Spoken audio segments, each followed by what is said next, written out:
नमस्कार विद्यार्थी मित्रांनो, मी आज आपल्यासाठी घेऊन आलो आहे 6th स्टँडर्डचे 7th लेसन, ज्याचे नाव आहे न्यूट्रिशन आणि डाएट। तर न्यूट्रिशन आणि डाएट म्हणजे काय? तर न्यूट्रिशन त्याच्या आधी आपल्याला शिकून घ्यायचं आहे न्यूट्रिशन। तर न्यूट्रिशन म्हणजे काय? पोषण।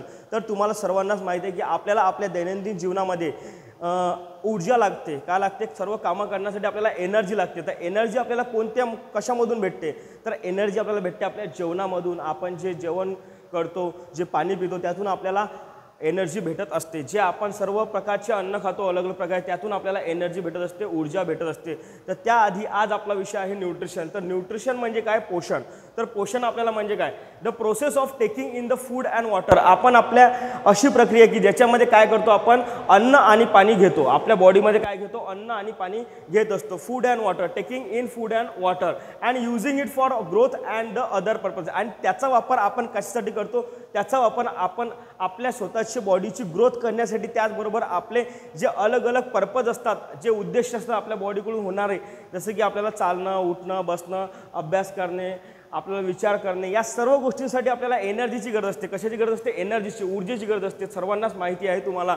तर यालाच आपण म्हणतो बाळांनो, nutrition is called as a nutrition. Okay, तर process of taking in and food and water and using it for the growth and other purposes is called as a nutrition. त्याला आपण काय म्हणणार आहे? न्यूट्रिशन म्हणणार आहे। तर न्यूट्रिशन नंतर आता आपल्याला न्यूट्रिशनची गरज का बरं असते? Why we need the nutrition, why we need the nutrition. आपल्याला न्यूट्रिशनची गरज का बरं पडते मित्रांनो? तर for first obtaining the energy, आपल्याला सर्वात पहिले ऑब्टेन एनर्जी, आपल्याला ऊर्जा मिळवण्यासाठी आपल्याला न्यूट्रिशनची गरज असते। त्याचबरोबर मित्रांनो, आपल्याला ग्रोथ ऑफ द बॉडी, आपल्या बॉडीची ग्रोथ करण्यासाठी सुद्धा आपल्याला न्यूट्रिशनची गरज असते। तर third, to carrying out the day to day functions, आपल्या दैनंदिन जीवनाचे जे कार्य आहेत ते सर्व कार्य करण्यासाठी सुद्धा आपल्याला न्यूट्रिशनची गरज पडते मित्रांनो। त्याचबरोबर आपल्याला to fight with the disease, आपल्याला अलग अलग प्रकारचे वेगवेगळ्या प्रकारचे आजार होतात, त्या आजारांमधून बरं होण्यासाठी सुद्धा आणि त्या आजारांविरुद्ध फाईट करण्यासाठी सुद्धा आपल्याला न्यूट्रिशनची गरज असते, पोषणाची गरज असते। तर मित्रांनो, आता आपण आपल्या दैनंदिन जीवनामध्ये बघतो, आपल्या घरी जे ताट असते, आपल्या ताटामध्ये वेगवेगळ्या प्रकारचं अन्न आपल्याला बघायला मिळतं, जसं की पोळी आहे, भाजी आहे, त्याचबरोबर सलाद असेल, त्याचबरोबर पाणी असेल, निंबू असेल, ओके राईट, राईस असेल, हे सर्व गोष्टी आपल्या जेवणामध्ये आपल्याला बघायला मिळतात। तर आपल्याला जाणून घ्यायचं आहे की आज आपण जे अन्न घेतो, आपल्या ताटामध्ये जे अन्न आहे अलग अलग प्रकारचं, त्यातून आपल्याला प्रत्येक अन्नामधून काय काय भेटते, कोणते कोणते न्यूट्रिएंट आपल्याला भेटतात, कोणते कोणते पोषक तत्वे आपल्याला भेटतात, तर ते आपण आता जाणून घेणार आहे। तर न्यूट्रिएंट काय करणार आहे आपल्या डेली डाएटमध्ये? पण सगळ्यात पहिले कार्बोहायड्रेट, सगळ्यात पहिले काय? कार्बोहायड्रेट। तर कार्बोहायड्रेट आपल्याला कुठून भेटणार आहे मित्रांनो?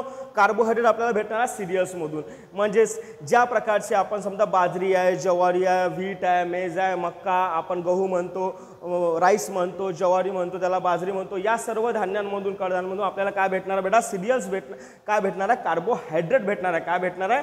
कार्बोहायड्रेट भेटणार। आणि कार्बोहायड्रेट आपल्याला आपल्या जेवणामध्ये काय असते? भात असते, चपाती असते, भाकरी असते, ब्रेड असतात, या सर्व गोष्टींमधून आपल्याला कार्बोहायड्रेट भेटतात। काय भेटतात? कार्बोहायड्रेट भेटत असतात। त्याचबरोबर मित्रांनो, फॅट्स, आपल्या जेवणामध्ये फॅट्स कशामधून भेटतात? तर फॅट्स आपल्याला भेटतात फॅटी फूडमधून। कुठून भेटतात? फॅटी फूडमधून। आता फॅटी फूड कोणतं असते?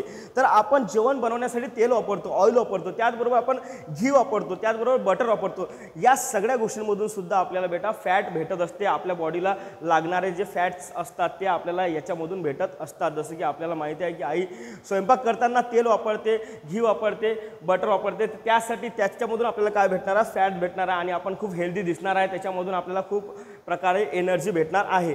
त्याचबरोबर मित्रांनो, हीट आणि एनर्जी, जे ऊर्जा आहे आणि हीट आहे, उष्णता आहे, या दोघांचं सुद्धा एकच आपल्या एनर्जीमध्ये जे फूड आहे, जे ऊर्जा भेटते आपल्याला, ऊर्जा आणि हीट भेटते आपल्याला फूड आयटम्समधून, ते आपण कशामध्ये मोजतो? Measure in the kilo calorie and calories. आपण त्याला किलो कॅलरी आणि कॅलरीमध्ये काय करतो? मेजर करतो। काय करतो? मेजर करतो। आपण त्याला मोजतो। कशामध्ये मोजतो आपण एनर्जीला? किलो कॅलरीमध्ये। हीटला सुद्धा कशात मोजतात? किलो कॅलरीमध्ये, कॅलरीजमध्ये मोजत असतात, त्याला मेजर करत असतात। ते त्याचे युनिट्स आहे। काय आहे? त्याचे युनिट्स आहेत। तर त्यानंतर आपण आपल्या मुद्द्यावर येणार आहे। थर्ड, आपलं जे न्यूट्रिएंट आहे ते आहे बाळांनो प्रोटीन। काय? प्रोटीन। तर प्रोटीन तुम्हाला सर्वात जास्त तुम्ही प्रोटीनच घेता। तर सर्वच आजकालच्या मुलांना सर्वांना मटण तर आवडतेच, ठीक आहे, मीठ आहे, एग्ज आहेत, मिल्क आहे, या सर्व गोष्टींमधून बाळांनो तुम्हाला काय भेटणार आहे, प्रोटीन भेटणार आहे. काय भेटणार आहे, प्रोटीन. आणि प्रोटीन काय करते, रिपेअर्स आपल्या बॉडीमध्ये कोणत्याही प्रकारची इजा जर झालेली असेल, कोणतेही फ्रॅक्चर जर झालं असेल, कोणत्याही प्रकारचं जर आपल्याला जखम लागली असेल तर ते लवकरात लवकर बरं करण्याचं काम, where and tear, repairing the where and tear in our body, आपल्या बॉडीमधलं विअर आणि टिअर करण्याचं काम, रिपेअर करण्याचं काम कोण करणार आहे बेटा, प्रोटीन करणार आहे. कोण करणार आहे, प्रोटीन्स. तर प्रोटीन्स आपल्याला कशामधून भेटणार आहे, पल्सेस आहेत, डाळी आहेत अलग अलग प्रकार, जसं की तुरीची डाळ आहे, मुगाची डाळ आहे, उडदाची डाळ आहे, मसूरची डाळ आहे, अलग अलग प्रकारच्या डाळींमधून आपल्याला प्रोटीन्स भेटतात. त्याचबरोबर आपल्याला एग्स म्हणजे अंडी आणि मीट्स म्हणजे मटण, त्याचबरोबर स्प्राउट्स आणि मिल्क प्रोडक्ट्स म्हणजे दूध आणि दुधाचे जे प्रोडक्ट्स असतात त्याच्यामधून सुद्धा आपल्याला बेटा प्रोटीन भेटत असतात. तर त्याचबरोबर नंतर आहे मिनरल्स आणि विटामिन्स. आता मिनरल्स आणि विटामिन्स म्हणजे काय, तर मिनरल्स आणि विटामिन्स जे असतात बाळा, ओके, तर ते आपल्याला कशामधून भेटत असतात, it get mainly from the vegetable and fruits. आपण जो भाजीपाला खातो आणि फळं खातो त्या फळं आणि भाजीपाल्यांमधून आपल्याला बाळांनो मिनरल्स आणि विटॅमिन्स भेटत असतात. तर मिनरल्स आणि विटॅमिन काय करतात बाळांनो, आपल्या बॉडीमध्ये आपल्याला एनर्जी देण्याचं काम करतात. काय करतात, आपल्याला ऊर्जा पुरवण्याचं काम करत असतात. त्याचबरोबर body need the several inorganic substances are called the minerals. आणि आपल्या बॉडीला अलग अलग प्रकारची इनऑर्गॅनिक पदार्थांची गरज असते, त्यालाच आपण म्हणतो मिनरल्स. काय म्हणतो, मिनरल्स. त्याचबरोबर आजचा आपला हा व्हिडिओ बाळांनो इथंच संपलेला आहे. तर सर्वांचे धन्यवाद आणि आपलं प्रेम असंच भरभरून आमच्यावर असू द्या. थँक्यू.